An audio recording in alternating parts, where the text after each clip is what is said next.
Boa noite a todos. Sejamos nós muito bem-vindos à casa de oração, à casa de caridade. Que possamos abrir aí as nossas mentes, abrir os nossos corações, estarmos receptivos, que é muito importante para que a espiritualidade maior nos auxilie cada vez mais, mas que possamos estender as mãos para sermos ajudados. Vamos então dar início à nossa reunião pública. Então vamos juntos elevar o pensamento ao mais alto, dizer assim: ó Pai Celestial, neste momento de prece e oração, nós te agradecemos pela dádiva da vida. Agradecemos ao Pai amado pela oportunidade de estarmos nesta casa de oração, a fim de trabalharmos cada vez mais os nossos corações ainda muito embrutecidos. Nos ampare, ó Pai amado, nos fortaleça a cada dia, e que as nossas companhias espirituais, que ainda não compreenderam a nossa caminhada e trajetória, possam também receber as vibrações salutares, os bálsamos necessários para as nossas enfermidades, e também, Pai amado, envolva todos os irmãos que aqui não puderam chegar. Envolva os irmãos que estão conectados a nós através da live, que possam também receber essa chuva de bênçãos nesses minutos em que paramos nossas vidas para nos melhorar, para nos conectar ao alto e assim nos sentirmos melhor. Muito obrigado por esta oportunidade bendita. Pedimos à equipe espiritual desta casa de amor que possa abraçar o nosso irmão Luiz Maurício, que fará uso da palavra, que possa ser muito bem inspirado, como sempre é, e que nós possamos abrir as nossas mentes, abrir os nossos corações, esquecendo os nossos problemas do portão para fora, para que o alto possa nos auxiliar cada vez mais. Muito obrigada, Pai, por tudo. Agradecemos desde já a equipe médica espiritual e que assim seja. Bom, sem mais, a gente vai passar a palavra para Luiz Maurício dos Anjos. Esse menino que chegou aqui com 26 anos, está aqui até hoje, vou dizer a idade, não interessa, né, gente? Mas é um grande trabalhador aí nessa tarefa, que veio trazer o Evangelho do Cristo para a gente e que possamos assim estarmos conectados ao Luiz Maurício. Em nome do nosso Mestre Jesus, nós rogamos suas bênçãos, chuva de luz, para mais esse momento tão importante que é viver a mensagem evangélica. É o que mais nós, a humanidade, precisa para humanizar-se, é a mensagem evangélica. E para nós aprofundarmos o tema ódio, a vingança, precisamos primeiro fazer um passeio histórico para depois chegarmos à condição do ódio, a vingança ou o ódio.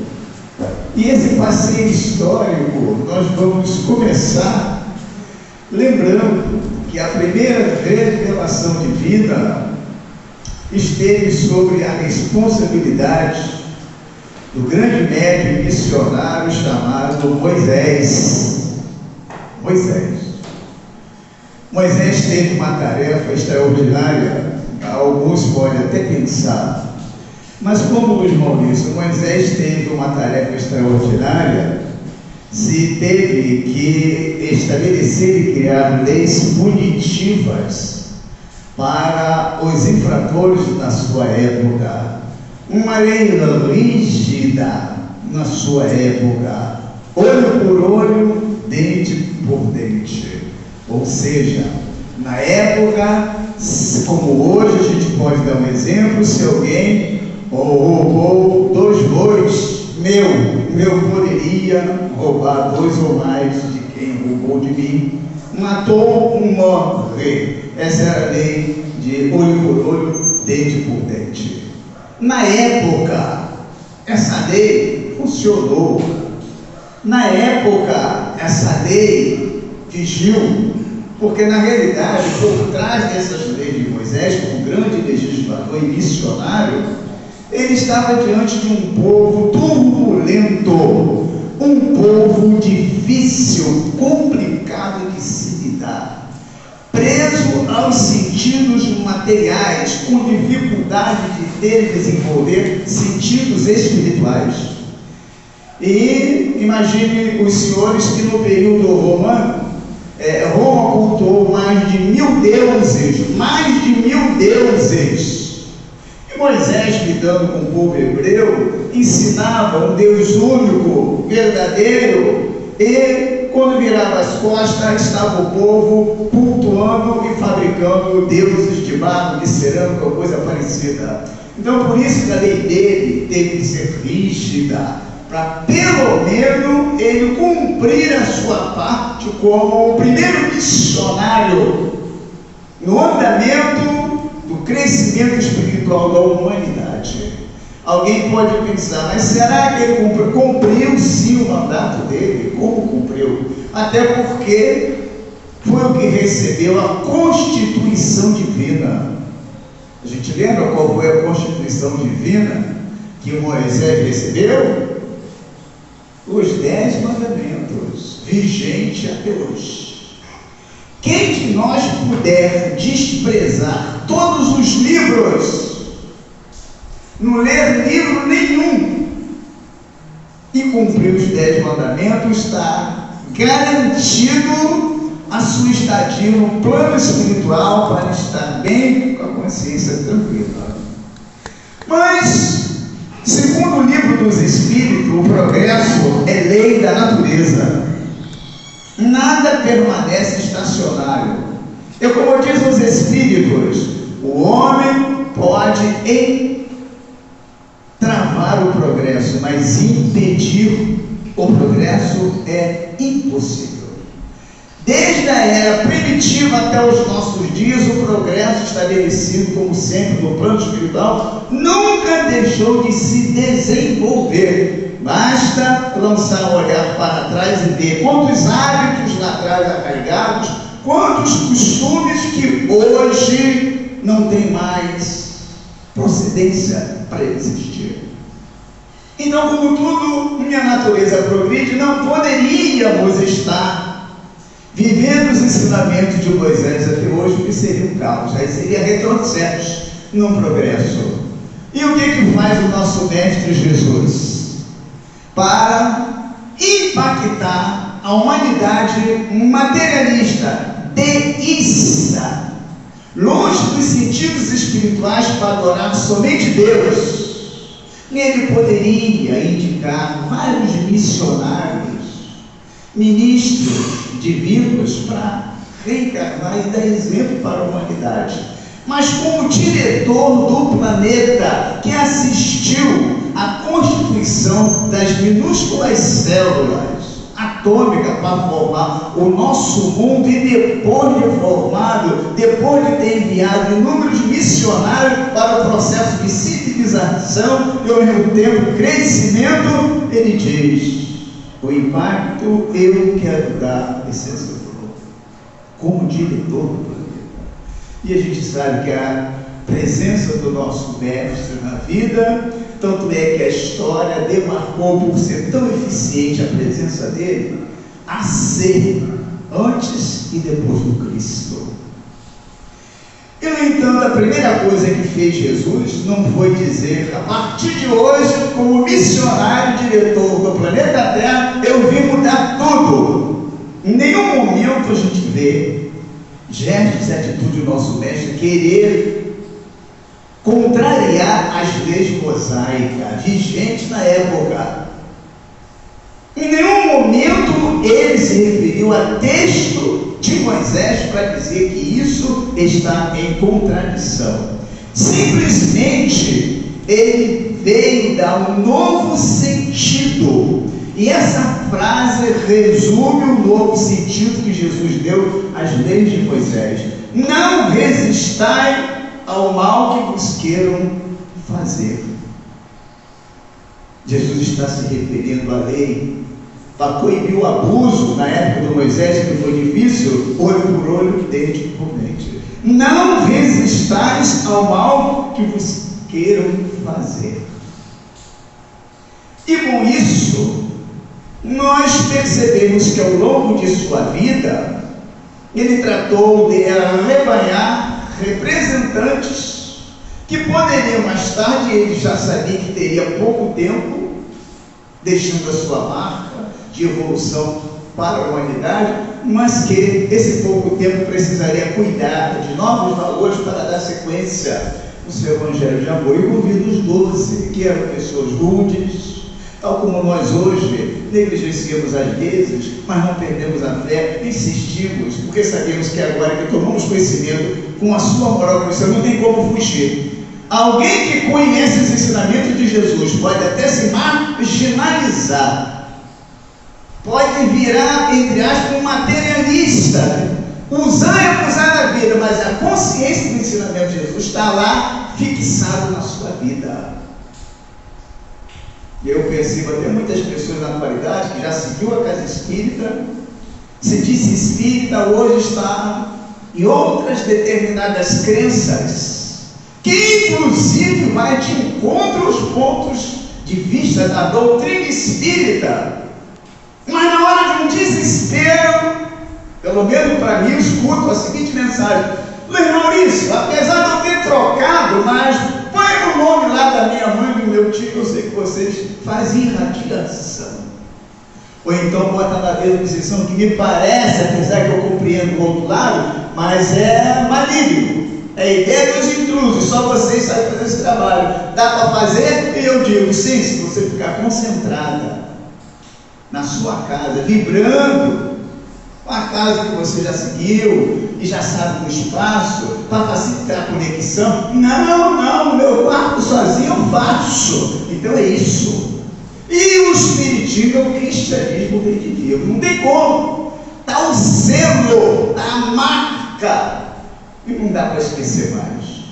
E o grande momento que Jesus nos adverte a respeito do ponto de hoje, que é o ódio, a vingança, aconteceu quando ele pressentiu que depois de ter dado a maioria da base para os seus discípulos e que começou a operar curas, e que Roma percebeu a quantidade de pessoas que passaram a segui-lo, começou a ficar preocupada. Era um povo de várias cidades que seguiam Jesus nas suas caminhadas.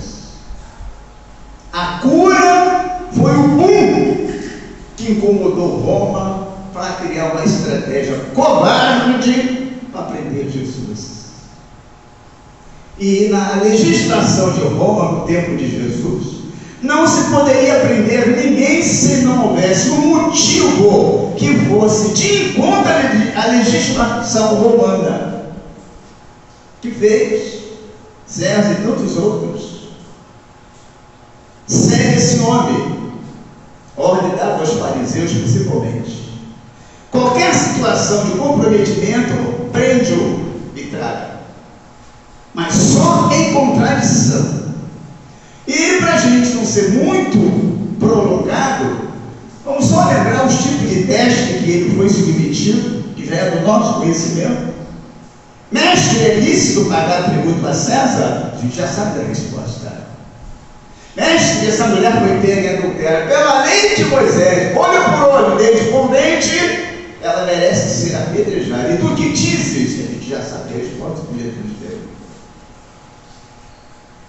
Mas mesmo assim, o colegiado de Roma deduziu uma coisa: esse homem é perigoso para nós.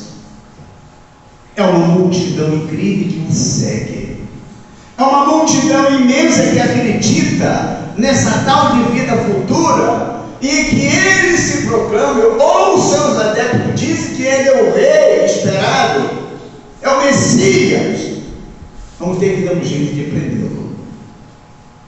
E usaram de todas as tentativas, colocando Barrabás, o salteador, no julgamento público, aquele que o povo queria, mesmo assim não escapou. Prenderam Jesus. Por defender a ética, prenderam Jesus por defender a moral, a fraternidade, o amor. Historicamente está consagrado que Jesus foi o único condenado da humanidade inteira que não teve defesa. Que não teve defesa. Tanto é que não lhe permitia dizer a não ser o necessário. Só que antes que isso acontecesse, Jesus já previa a hora derradeira que ele seria entregue aos homens e vai para o monte e prega o sermão da montanha, a bem-aventurança, querendo dizer para os discípulos que após ele, o exercício de comportamento como dos lobos vorazes da época seria bem-aventurados aflitos, bem-aventurados que são perseguidos por causa da verdade, e sede de justiça e coisa parecida, bem-aventurança. E chegou ao ponto de dizer: se alguém vos bater na face direita, oferece-lhe a outra. Não resistais o mal que vos queiram fazer.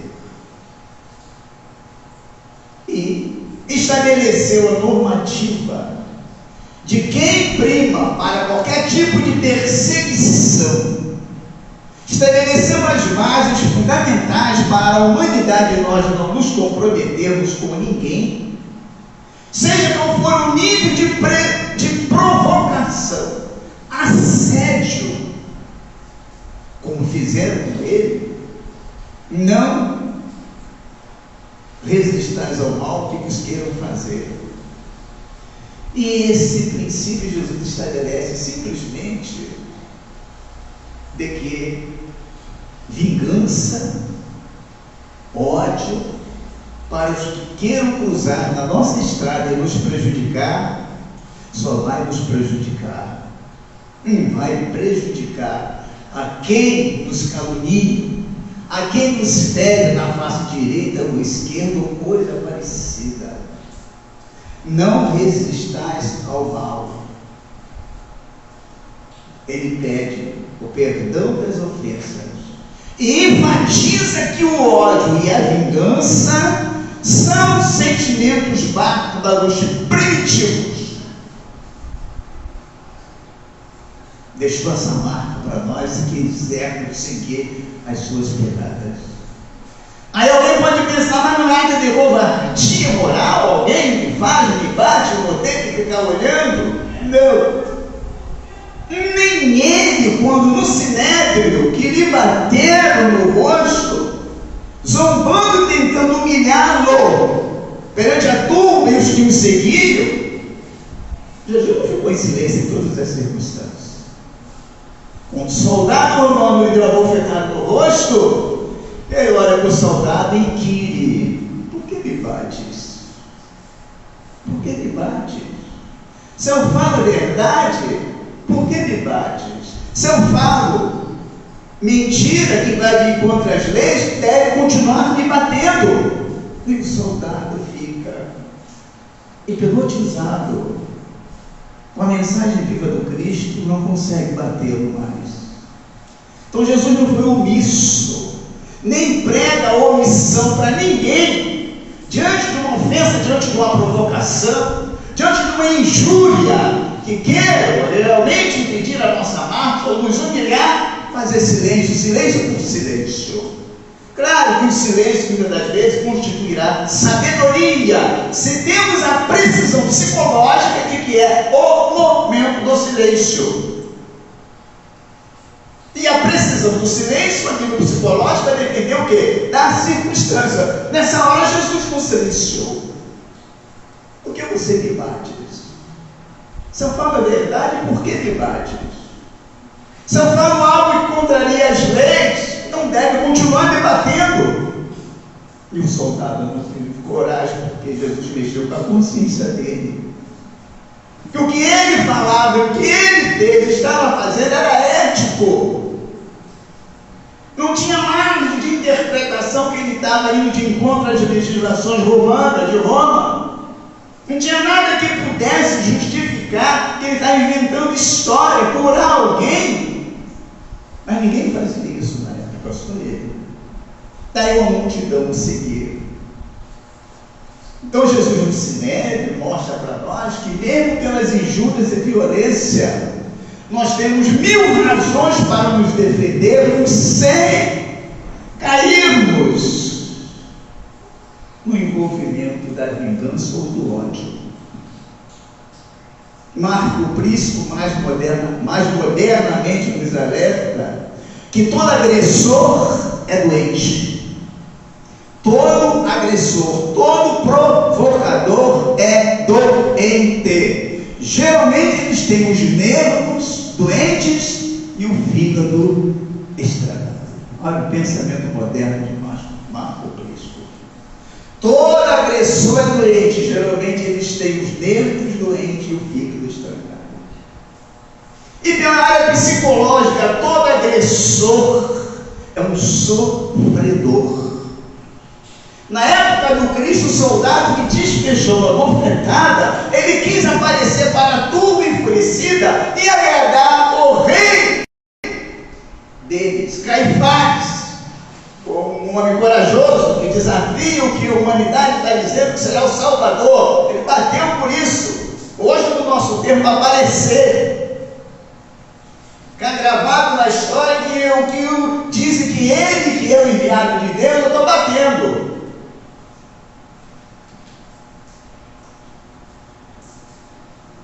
Ainda perguntaram: e aí, você não se defende?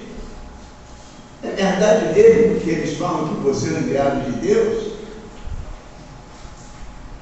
E Jesus, mais uma vez, no meu berço: não é a mim que deves fazer essa pergunta. Pergunta a eles que me seguem. Fantástico. Humildade é uma coisa, submissão e covardia é outra. E só. Daí por diante ele mantém o silêncio, porque sabe que a sua grande missão era implantar a paz, o amor, a justiça, a bondade, a fraternidade, que só se conquista sem ódio no coração, sem vingança. Hoje, na atualidade, a gente sabe pela parte psicofísica, da neurologia principalmente, que alguém que guarda ódio, tem sentimento de alguém, envenena todo o seu sistema imunológico. Envenena.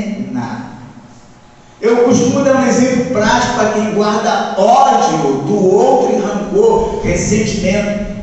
É o mesmo que você imaginar. Esse líquido cristalino que está aqui na minha mão, e permitir que alguém coloque 2 mãos cheias de lama, e sacode, o que vai acontecer com o vasilhame?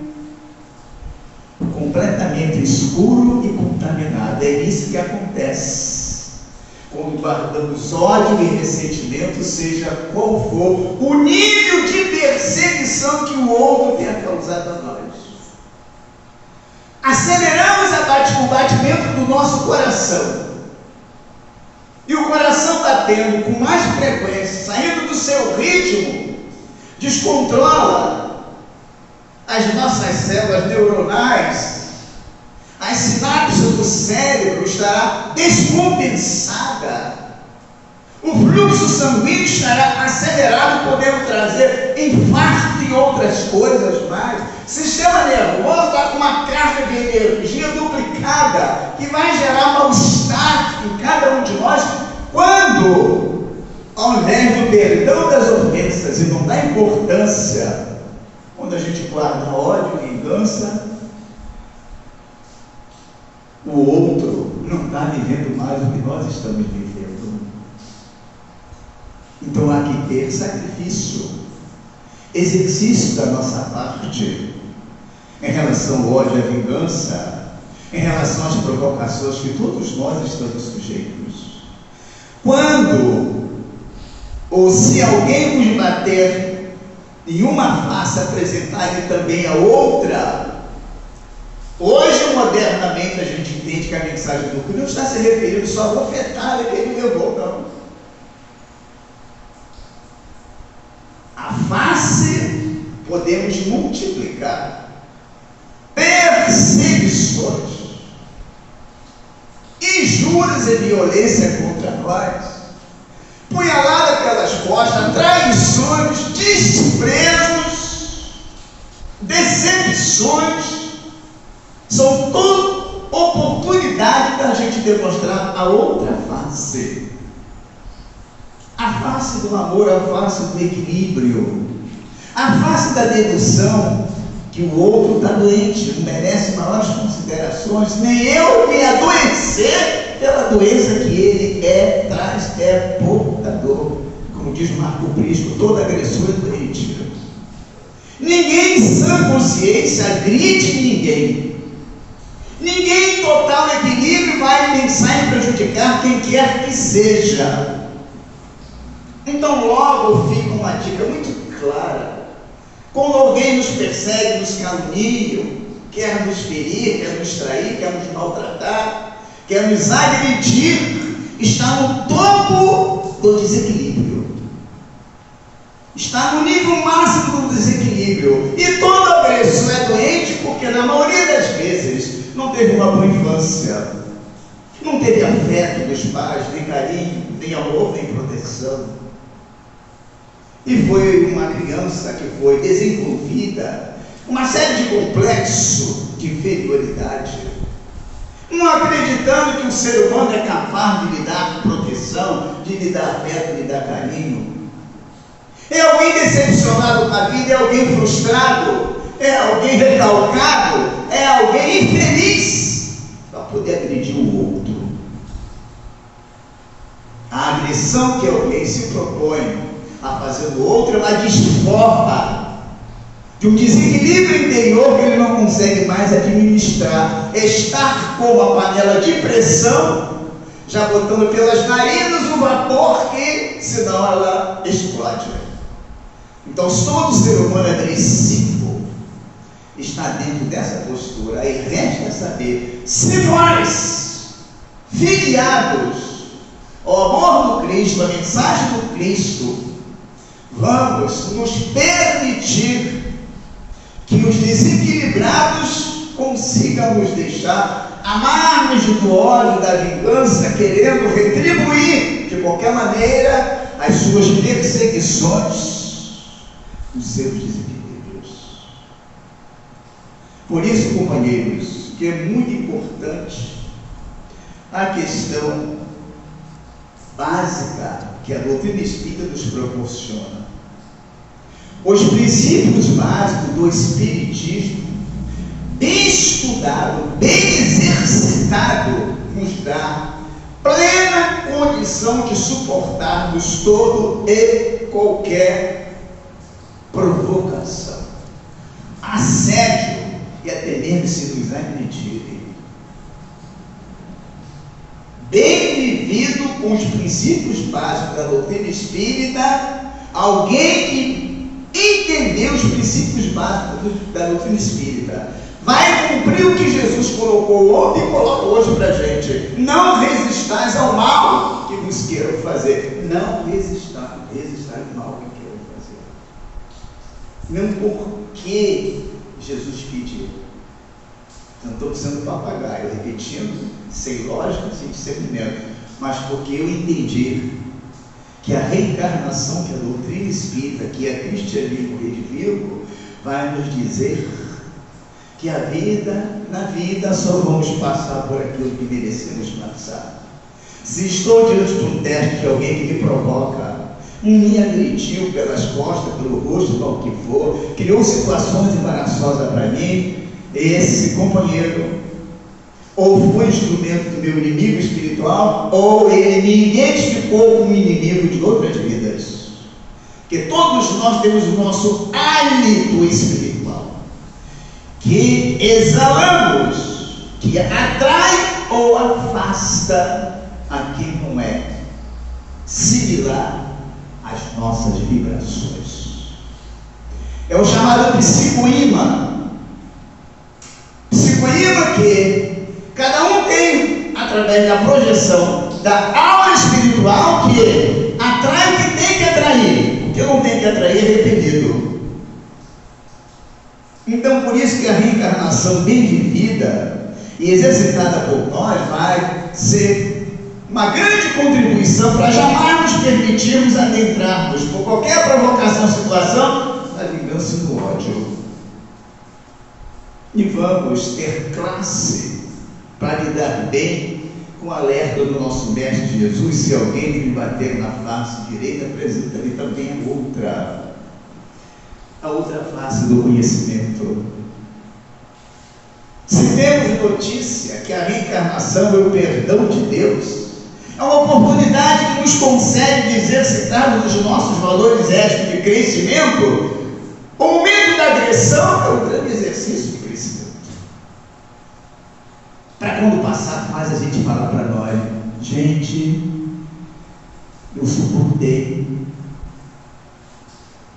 deixei a pessoa falar, deixei a pessoa me agredir, me mantive lúcido ou lúcida, serena, tranquilo. Obrigado, Senhor, estou seguindo as tuas pegadas. E se houve provocação espiritual em que o nosso inimigo assistia ou queria a nossa queda e fracasso, ele vai se recolher e dizer para ele: não é que esse desgraçado é outra pessoa mesmo? Onde, que na época que nós vivemos juntos, isso levava a desaforo. As palavras convencem, mas só o exemplo arrasta.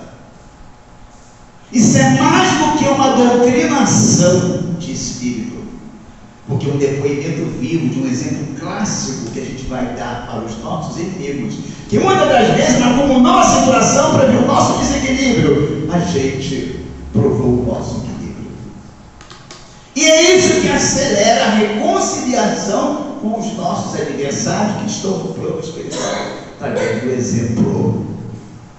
Quando nós espíritas entendemos a pluralidade das existências, não tem como revidar diante das provocações e ofensas, vingança e ódio. A vida continua. Eu vou com tudo isso para o outro lado, que o outro despejou em mim. Eu quero comprar, eu quero ir logo para uma colônia espiritual para começar a participar de seminário, que Bezerra vai vir, outros espíritos de escola vai vir fazer o trabalho de seminário. Eu quero estar lá participando.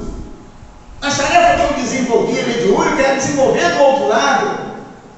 No que eu mais gostava de desenvolver na terra, no do espiritismo, você tem a mesma liberdade do outro lado. Então não vale a pena guardar ódio, nem vingança por essa ou aquela provocação. Devo oferecer outra face. E a gente sabe que justiça das aflições, que é um dos postulados também básico da doutrina espírita, a gente percebe que aquela mensagem do Cristo é fundamental.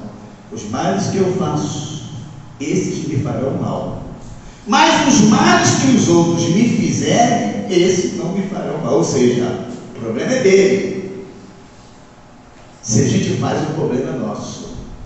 Está muito em consonância, né, com o Tratado dos Alcoólicos Anônimos. Eu acho lindo, quando eu li o regulamento, que diz: se você quer parar de beber, o problema é nosso. Mas se você não quer parar de beber, o problema é seu. Lindo. E a imortalidade da alma é mais um reforço como princípio básico da doutrina espírita, que vai nos reforçar para diante das injúrias e violências que queiram causar a nós, jamais se permitir a vingança e o ódio. É sentimento baixo, é emoção baixa, primitiva, de quem está em pleno vapor de desequilíbrio. E por minuto que a gente deixa se envolver com ódio ou vingança, podemos nos perder diante de toda a série de trabalho que a gente vem desenvolvendo. É Marco Cristo, mais uma vez, quando diz assim: afaste-se de um minuto de cólera, raiva, Porque em 1 minuto você pode fazer coisas que venham se arrepender para o resto da vida. 1 minuto de folga. Então, para a gente caminhando para o nosso fechamento, ouvir tudo isso é importante. Ler tudo isso é fundamental. Mas nós espíritas, que temos condições de penetrar no âmago da mensagem, devemos querer penetrar no âmago das mensagens, vamos ter que voltar ao que já é amplamente divulgado. Tudo isso que nós falamos até aqui, não se comprometer e tampouco se permitir vingança e ódio, e cumprirmos, se alguém nos bater em uma face, apresentar-lhe a outra, só estaremos em condições de cumprir isso, nós, indistintamente, a humanidade inteira, se estiver em pleno exercício do autoconhecimento. Só ser espírita não será suficiente para nos garantir não estar diante de uma agressividade programada por quem quer que seja, até por inimigos espirituais. Não entrar nessa situação ou não guardar ressentimento. Mas não basta só o autoconhecimento. Além do autoconhecimento, a gente tem que estar em pleno exercício por domar as nossas inclinações mais. Em outras palavras, está no exercício de arrumar a nossa casa mental, para que a casa mental promova a sanidade para a casa física, e tudo em nós, na dualidade espírito e corpo, prevaleça o equilíbrio. Prevalecendo o equilíbrio, o desequilibrado não tirará o nosso equilíbrio. Não vivendo o autocontrole, o autoequilíbrio, a provocação do outro pode nos desequilibrar e aí cair em situações mais conflitivas. Então, domar as nossas inclinações mais permanentemente para manter o nosso equilíbrio emocional, psicológico e físico é estar preparado para lidar com essas situações. Como nosso Mestre Jesus vivenciou uma agressividade incomum, de uma humilhação extrema, programada para que ninguém entendesse que ele era o Messias. A passagem de botar uma túnica no rosto dele e bater para ele agora. Adivinha, Senhor, Filho de Deus, quem te bateu? Temos uma ideia? Aí ele usou o silêncio, não adiantava se justificar. Silêncio, altruísta, que mais do que ele sabia que aquelas almas desencarnando, chegando no plano espiritual, o lugar que estava reservado para eles seriam de limitações extremas, que a consciência começaria a acusar, e para reparar seria mais triste com a próxima existência.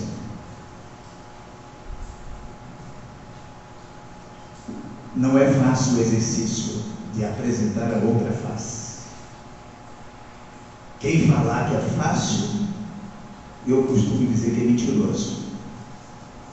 Allan Kardec, no livro dos médiuns, alerta os médiuns, dizendo que aquele que se julga infalível está perto de errar.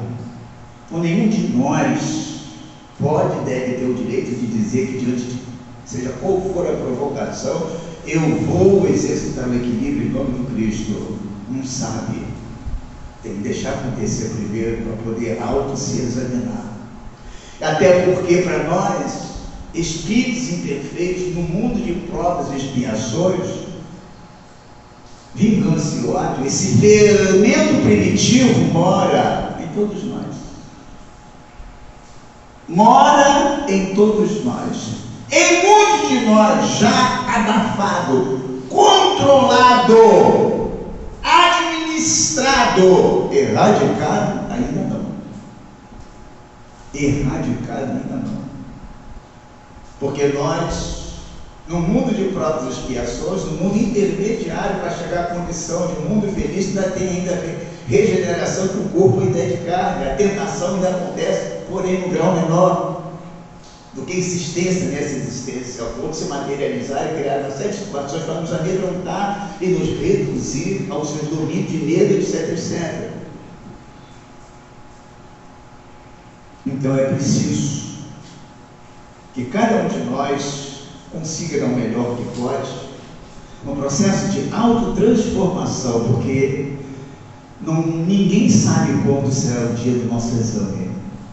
Ninguém sabe qual a circunstância que está programada no testemunho firme para não adentrar no ódio, na vingança e no ressentimento. Mas se estamos no exercício do autoconhecimento, reconhecendo as nossas inferioridades constantemente, tentando melhorar cada dia, cada instante, a possibilidade de sermos mais felizes quando o desafio surgir. Para a gente fechar uma coisa muito importante: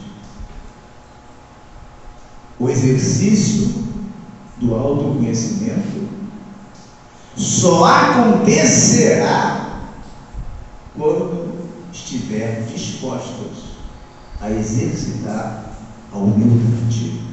Chico Xavier: é impossível o exercício do autoconhecimento sem humildade.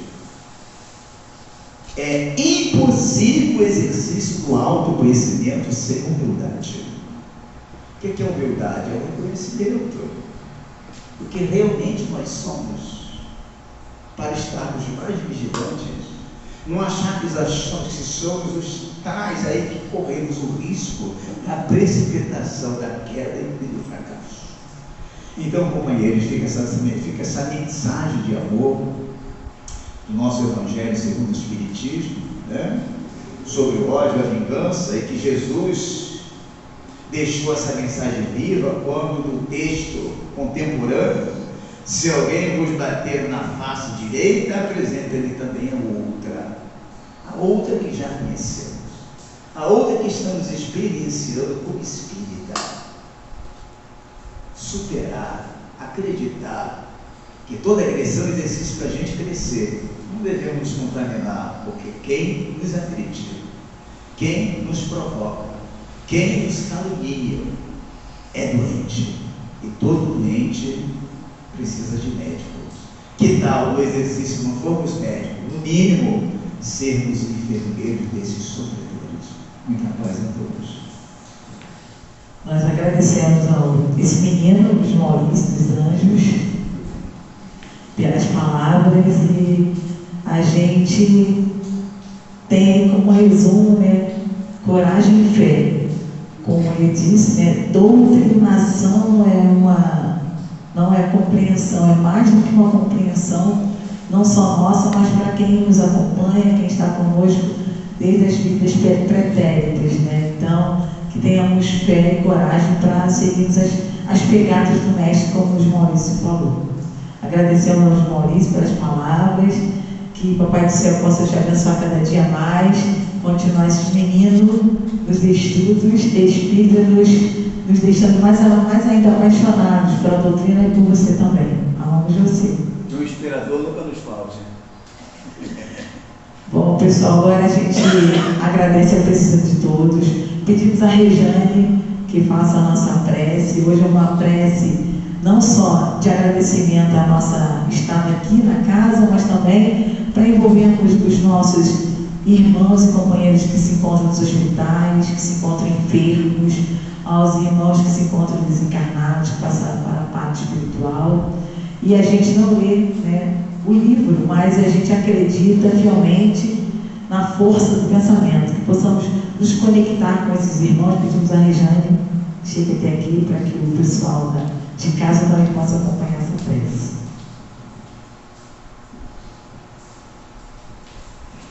Nesse momento bom, vamos fechar os nossos olhos e levar o nosso pensamento a Deus, dizendo assim: Senhor Jesus, Deus de infinita bondade, amigos espirituais que nos assistem, neste momento somos gratos por estarmos aqui, pela nossa vida e pela oportunidade, Senhor, do aprendizado de hoje. Que possamos, ao sair daqui, conseguir exemplificar tudo aquilo que aqui nos foi reabastecido. e que nesta noite em especial pedimos a Ti, Senhor, que essa luz que nos envolve, que essa luz que nos fortalece, chegue até os entes queridos que não estão mais conosco, que eles possam, Senhor, receber o nosso carinho, o nosso amor e principalmente a Sua luz. Mas também pedimos pelos que aqui estão hospitalizados, que estão, Senhor, passando por alguma dificuldade, que até neste momento eles consigam sentir a Sua presença, o Seu amparo, porque é nessa certeza que estamos aqui, porque jamais nos abandona, e com essa certeza que eles possam também caminhar sentindo a Sua presença. Então somos gratos por tudo que tem feito por nós, pela nossa vida, pelos que estão à nossa volta. Muito obrigada, Senhor. Se conosco hoje, Senhor. Que assim seja.